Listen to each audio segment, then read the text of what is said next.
kindest thing Rob said in that, thank you for the intro, the kindest part of that was monthly updates. It's not monthly.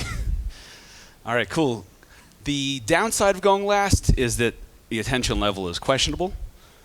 The upside is that I have the privilege of thanking Rob and Mike and Xander and the entire team and asking all of you to give them a round of applause. Another great MicroConf.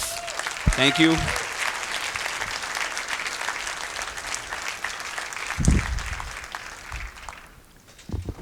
You guys let me know if you hear my breathing.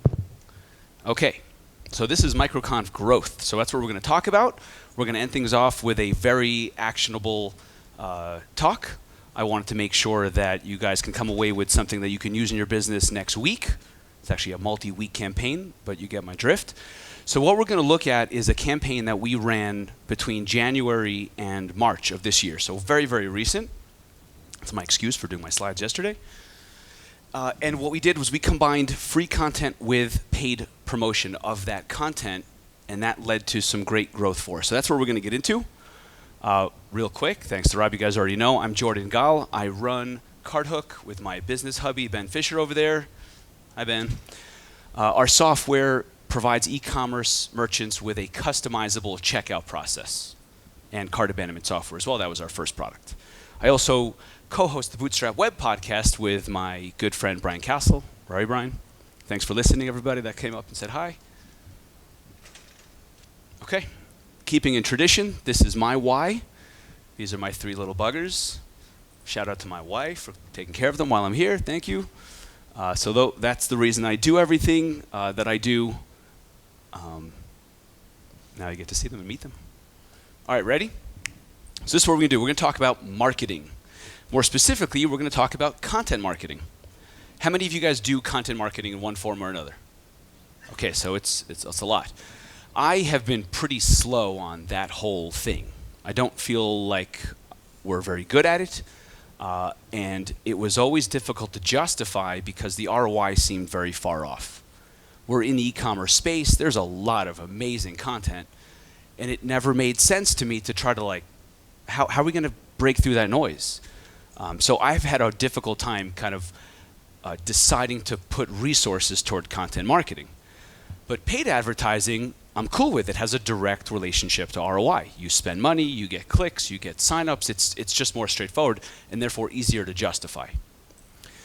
But sometime in January, when we were working on a new release of our product, and that was kind of giving us the confidence to make a big marketing push, I knew that we needed to do something other than just paid advertising.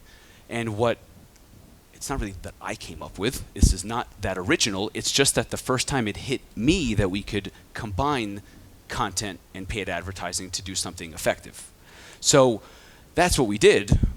And it started to dawn on us how to do this, how to put these two together to make it direct ROI with free content. And that's what we're going to talk about today. So we're going to run through a 6-week campaign that we ran and then basically look at the skeleton of that so you can insert your particular situation for your product, for your audience, and so on, so you can execute on it. Okay, so how? The thing that opened it up in my mind was thinking a little bit longer term, and what that really means is what we're doing is we're taking free content, we're going to promote it with ads to build a retargeting audience, and then we're going to make them the offer. So the first interaction with our brand is never a sign up for a free trial. It's always content. And then what we did is we thought about it longer term, and we said, okay, how would we want to tell the story over the next few weeks with this content? And so that's why we started to break things out and kind of identify what we wanted to do. So the first thing we wanted to do is we wanted to insert ourselves into the conversation. We wanted to get attention. What that attention does is it bought us the ability to have some mind share, at least have some credibility. So that was the next step, to establish credibility, and you do that by not talking about your own product, but by talking about your insight into the market and what's happening, ideally what's happening outside of what you're doing. Like, this is just a trend in the market, and we're helping you understand it. Then you've earned the right to talk about your product, and now it's in the context of what's happening in the market. So it kind of makes sense that they need your product because this thing is happening in the market. That helps us build the audience, and we can finally make an offer. So it's a little bit longer term thinking than what I was used to in the paid acquisition in direct ROI. Okay, so let's look at the real example of what we did. First post, get attention. So we looked around at what we had going on, and sometime in December, we had cracked through $100 million in processed revenue in our product. So that was our, okay, that is the best thing we have at hand to get attention. So what do? We write a blog post saying what we learned from processing $100 million in the market. So then what do we do with that content? It's just on our blog, right? We don't have this big audience. We have a decent sized email list, but nothing major. But it's not like people are waiting for our blog to come out. So we promote it. So here's a Facebook ad showing how we promoted this $100 million blog post. Right? What that does is it starts to build up your retargeting audience. Okay? Next step, we start to talk about things other than our product. So this is what we call the trend post. And this is, again, to build credibility. So for us, this was funnels. That's what's happening in e-commerce. In our world, things are moving toward funnels. People are thinking in terms of funnels. It's just a different form of acquisition, and we wanted to identify that. But we're not talking about our product yet. We're talking about this thing is happening, and you need to know about it. And then, of course, we promote it. Because in my eyes, it's useless unless you promote it. So now we're starting to combine, okay, we're spending money, and it's to get people to a blog post, but there's a larger purpose. Okay, third post. Now we have earned the right, we haven't earned the right yet. We have one more post to go. So this blog post is more about, like, how can we help them given what's happening in the market? So we just said, here's this big market trend. This next post is still not talking about us. It's now talking about what do you need to know? How can we help you succeed given that this whole thing is happening in the market? And then, of course, we promote it. Now, one more post. Now we finally have earned the right to talk about our own product. So our product helps you build funnels. So now what we've talked about is funnels is the new thing. Here's what you need to know about that and how we can help you. And now we've started to introduce our product, but now it's in context. It's not, here's what our product does, isn't it amazing? It's this whole thing is happening outside of us, and you need to know about it. And not by coincidence, that's what our product addresses. What we see as happening in the market, this is what our product addresses. And of course, we promote it. So, right? So now you start to get a sense of what's happening. It's blog post 1, little retargeting audience. Then blog post 2, larger retargeting. And then it starts to build, and it starts to build, and starts to build. Now we drill even further down into our own product. So this is our differentiating feature. The thing that people sign up for our product for is our post-purchase upsells. So we now have a blog post, right? We've earned the right. We've gone from market to trend to our product to now our killer feature. So we've kind of we've looked at it in a multi-week sequence, and we've started to drill down. So now this is where we talk about our specific killer feature. And of course, we promote it. So now we're starting to gain momentum in our Facebook retargeting audience. We're building up emails. So are we done? No. Now we repurpose all of that content to get the most out of it. So posts 2 through 5, not the attention getter, but the what's happening in the market all the way through our killer feature, we wrap that up into an ebook. Right? If you think about it, you have a post that talks about the market and it slowly drills down further and further. You add an intro, you add a conclusion, you have an ebook. What do you do with the ebook? Promote it. So we ran Facebook ads, and then we also used it as an exit intent pop-up. I cannot stress to you how surprising it is how well exit intent pop-ups work if you match the right value to your audience. This thing converts at 4 or 5% just every day. So it doesn't work if you just throw it out there sign up for the email list, but if you understand what people are looking for, especially if you've built up that credibility and they've seen you before and you've gotten their attention and you've provided them value outside of yourself and so on, this thing worked really well. All right, so now let's look at the campaign overview. What do we have? We have our attention getter. We have our market trend to establish credibility. We're establishing further credibility by offering them help in what's happening in the market and what you need to know. Then we started to focus on our product. Then we hit them up with our killer feature, and then we wrapped it all up into an ebook, repurposed it. All right, now the interesting part. So the results were very surprising. I did not expect it to work as well as it did. And let's start to break it down. Okay, so each post was promoted for 7 days after published. So it's published on a Monday, promote for 7 days, publish a new blog post, promote the new blog post, and so on. In total, over those like 5 or so weeks, we spent a little over $4,000 in ads. We got 127 trials from it, almost all of them from the retargeting audience. Almost nobody saw a blog post, clicked through to our site, and signed up. If we were trying to go in that like short-term view of things, we would have not seen very much results. But the retargeting, the free trial ads after someone was on the retargeting list, that's what brought in the trials. So it's $32 per signup. We converted roughly 30% of those, so we got 38 new customers out of it. Our price point is pretty healthy. It's $300 a month. So for $108 per paying customer, we got $11,000 in MRR. That's kind of crazy. Multiply that by the year, it added $136,000 in ARR. Check out Oscar's move, by the way. That is amazing. So $4,000 in ad spend adds $130,000 in MRR, ARR. I was like, we got to do this all day. But we still want more. What do we do for more? We have like 1,000 new emails. We have this big retargeting list. What do? Webinar.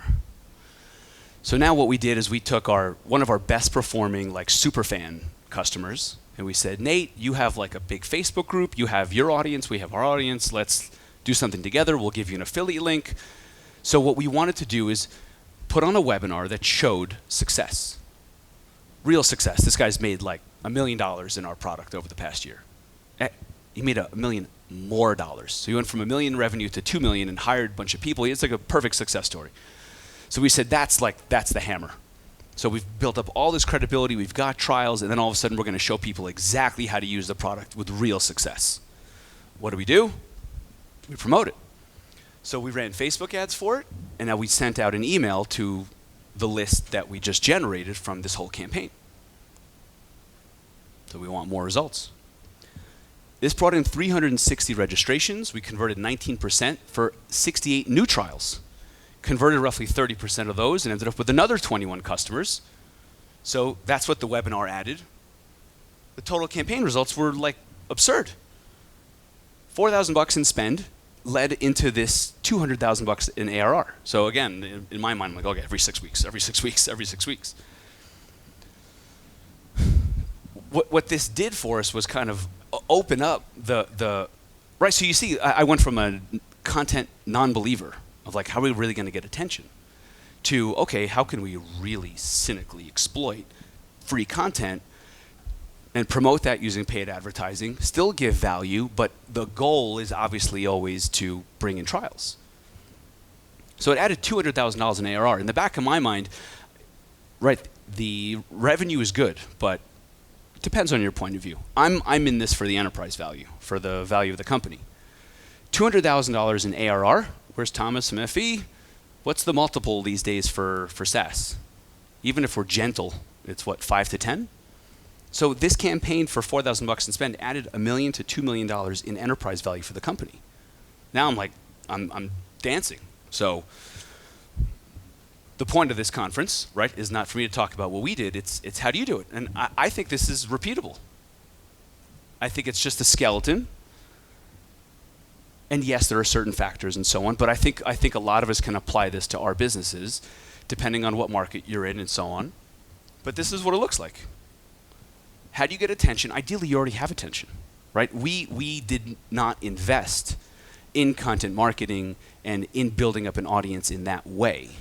So we needed a way to start the conversation with getting attention. Then we talked about the larger market.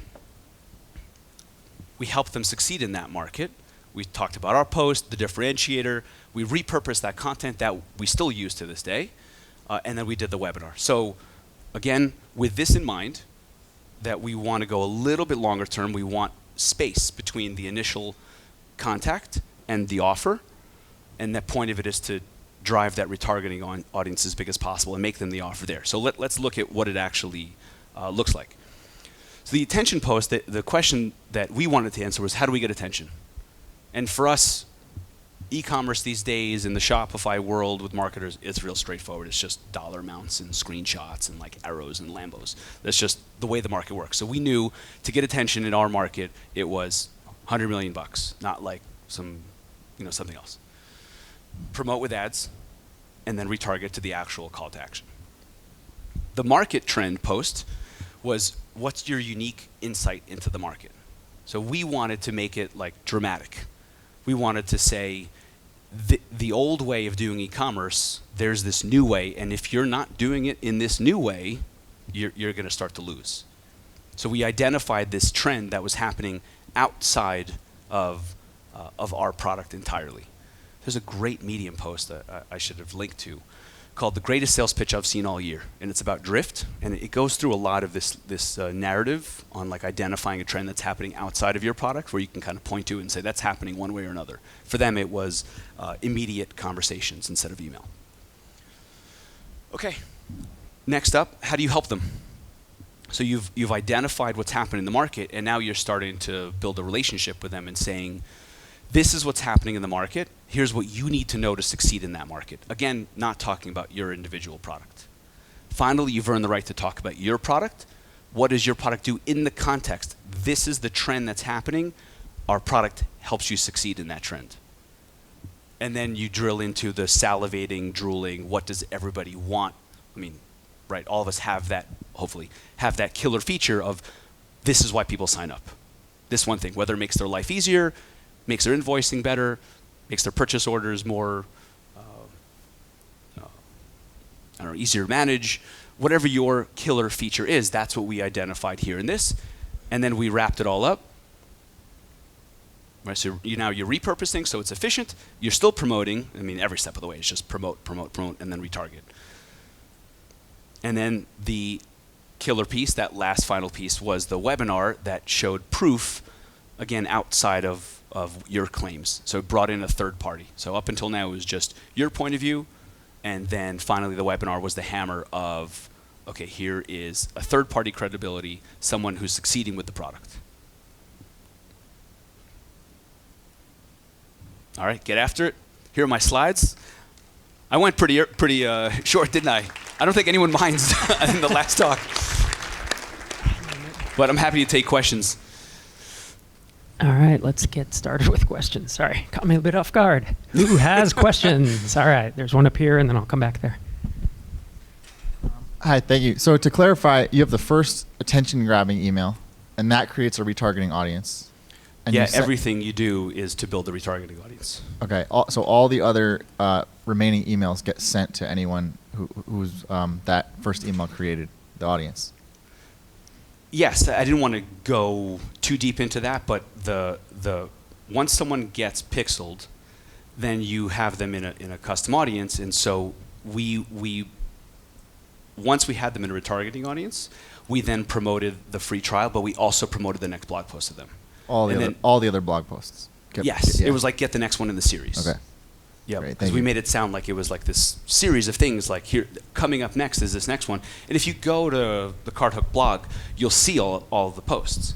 So you'll see the call to actions that are in line. Some of them, I think all of them will have an exit intent pop-up because that works for us. Some of them have the free trial call to action that nobody took. Some of them have the sign up for the email list. I think also the exit intent pop-up during the campaign was sign up to get the next one in the series. Yep.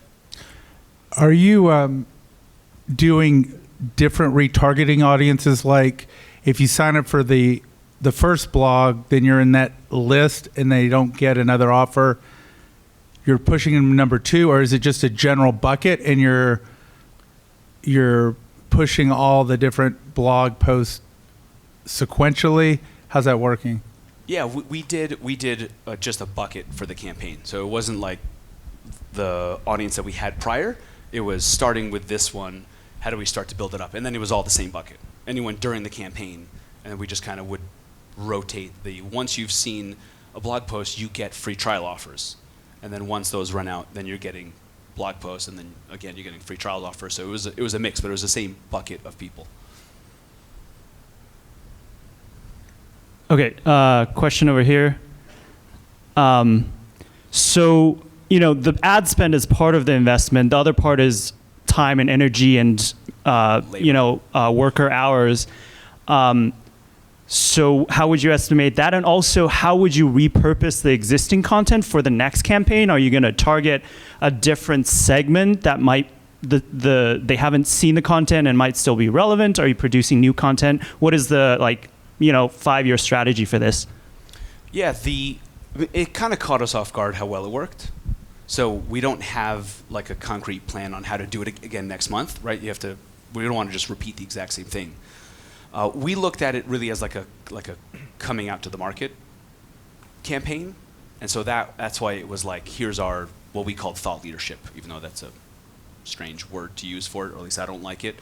But we wanted to establish ourselves as a company that was doing things like for a reason, like with ideas behind it, and what we thought our opinion on the market was.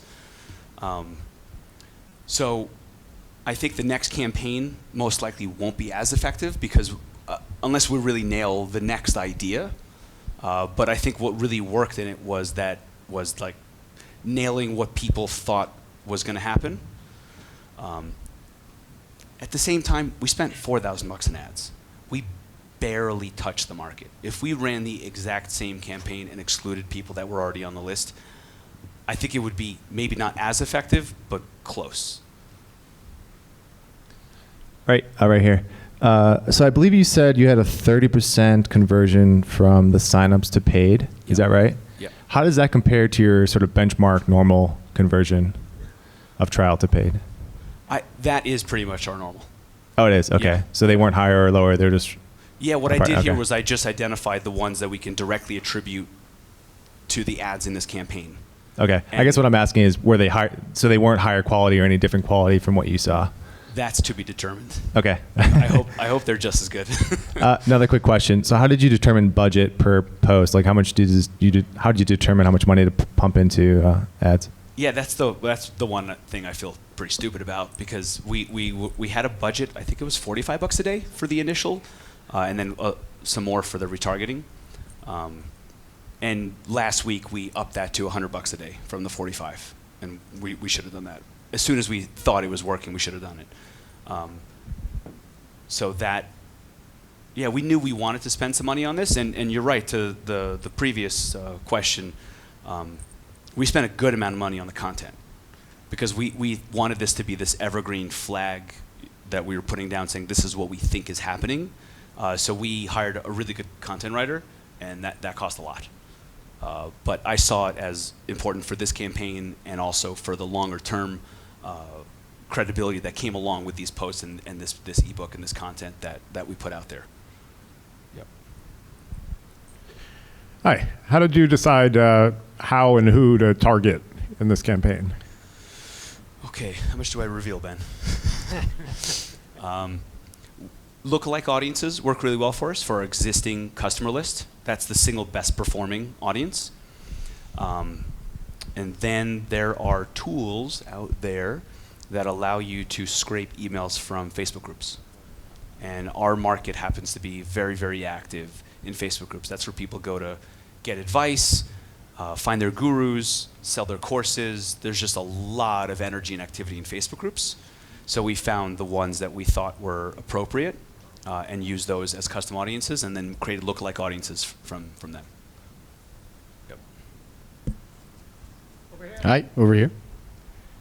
I've never done any kind of retargeting campaign like this, but as you were laying it out, it actually looked really familiar to me because it's exactly what I'm doing in email sequences. Okay. And so, but I wonder about the differences and the opportunities, because I imagine you're already doing email sequences, about, like, say somebody you're getting in the retargeting campaign that wouldn't necessarily sign up for a lead magnet, and so you're warming them up, on your blog posts. So I wonder about those ideas of what you think, if you could compare and contrast this with an email sequence strategy, and maybe why you think you're doing this in addition to, instead of just not trying to get them into an email sequence and do exactly this through email. I think email is really hard these days. Getting people's attention, getting people to read the email, getting people to opt in to begin with. And so we saw if we were just aimed at the email, we were just going to miss out on 95% of traffic that didn't opt in. And so the audience is just so much larger to be able to retarget to once they hit the page. And it also just removed getting them to opt in as a goal. It just removed it entirely. Yeah, we want them to opt in. We had the X intent pop up and so on, but we were going to market to you one way or another. So if you didn't opt in, we still treated it like you were a target, you were a prospect. So once you click on something that says how to do X in the Shopify market and e-commerce and so on, you're part of our prospect list, and therefore we just started doing the retargeting. And the truth is, you mentioned the similarities between email and retargeting. The way we've seen is the right way to do retargeting is in a sequence. It's not retargeting the same ad for 30 days. It's one ad for 3 days, different ad for 5 days, content ad for a few days, back to free trial, back. So it's really like a sequential, let's say 30-day campaign on retargeting.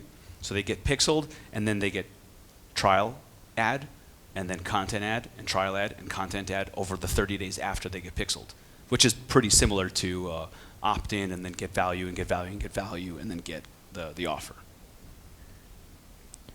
So just so I'm understanding the mechanics correctly, this retargeting, was it just in the Facebook network, or were you using other ad networks in your retargeting? We were also using Google. Yeah, but almost all of our activity came from Facebook. But it's, it was just as easy to get the pixel. I don't know did I just say Google? All of our activity happened in Facebook, excuse me. But we did retarget in Google, and it didn't work nearly as well as the Facebook ads. So basically when they clicked on the first one, you would only show it to them on Facebook. Like the second article is after they completed certain things in the sequence. Is that correct? Yeah, once you get pixeled looking at free content, you're getting free trial offers. Gotcha. And then if we come out with a new blog post, then it makes sense to promote that to you also, and then back to free trial offers. Cool. Any other questions for Joe? There's a question in the back. All right, there's one here too.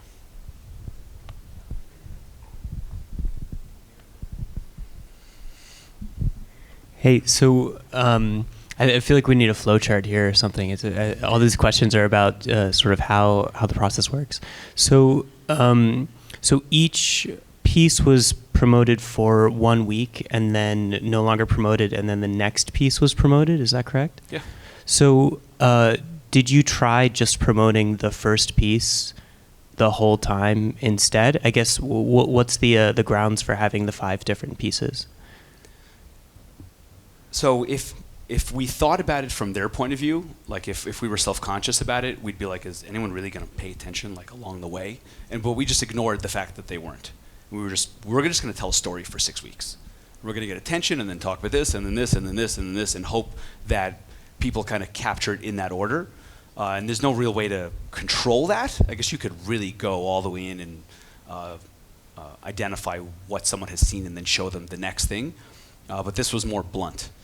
So we just looked at it like from our point of view. We're like, we're just going to talk about this in sequence and hope that we capture as many people in the beginning.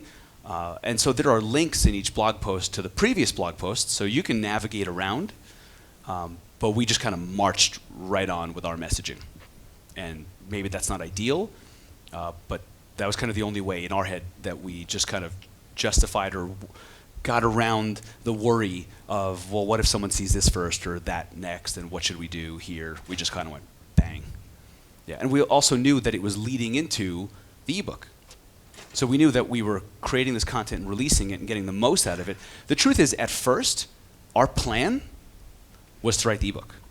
We said, we want to come out with a book that talks about our point of view on the market. And then as we started writing the book and like outlining it, we were like, this is just a bunch of blog posts. That's like where the idea originated. And we said, why don't we get the most out of this thing? I just remembered that as you're asking it. Why don't we get the most out of it by just breaking it up and dripping it out there? So if our goal was the book, we didn't really care if it was going to be perfect and what order you're going to read it in and so on. We just said, let's just get the most value out of what we're working on. And that's when we said, well, let's just publish the ebook at the end. And let's just pull out chapter 1, chapter 2, chapter 3, and chapter 4. So if you look at, like, how would you start an ebook that you want to talk about the market and get like attention and credibility? You wouldn't just go into your features. You would talk about, here's why we built the product. Here's how it helps you. Here's what the product actually does, and here's our killer feature. So it's one narrative, and we just tried to get the most out of it. And then as the retargeting list got built and email lists got built, it kind of dawned on us, like, we have this captive audience. They're warm. We just gave them a bunch of good stuff. People are signing up, so let's capitalize with the webinar while we have attention. So in the future, the model may not be exactly this, but the model is, okay, if we want a big promotion down the line, how do we build it up so it has maximum impact when we pull the trigger? Back here. So now that you've got these folks through your purchase funnel, and there's 90 or so of them, I know it's super early, but now that you're activating them, are you seeing anything differently in the data in terms of how they're interacting with the product, or? So we've done something, we've done like another partner webinar. It was actually a live event back last August, and they were not good customers. So they signed on, we had this huge August that felt amazing, and then very quickly they started leaving because they were not right. So we're really happy that this group is much, much better. So we have to kind of learn from it and make sure we do identify the right audience, because this group is just much better. So we have to kind of tease out like why, what makes them different. Is it how far along they are? Is it ambition level? Is it willingness to spend? Is it, what are the characteristics that make that group better than the previous one back in August? All right, we have time for one more question. Hey, thanks for the talk. You mentioned that email is becoming more and more difficult to work with for you, and Facebook and Google were the channels that you were working with for this particular test that you're running. Is there other channels that you're excited about, or it's kind of on your radar for pursuing this sort of thing?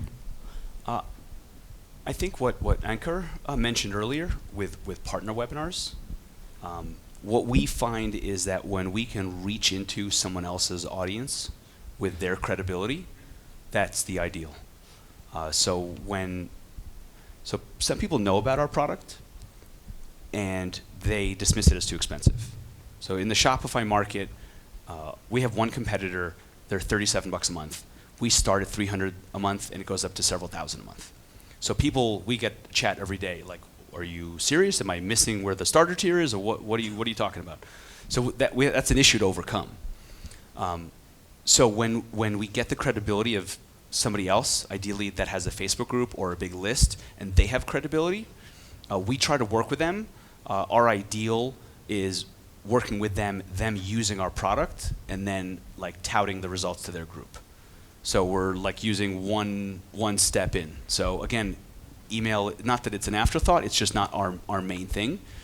And I think it's the same reason the webinar worked well, because it wasn't us talking about it. People look at us and they're like, it's too expensive. How can I possibly trust that it's going to get me ROI if it's that expensive? A lot of our customers pay $79 a month for Shopify.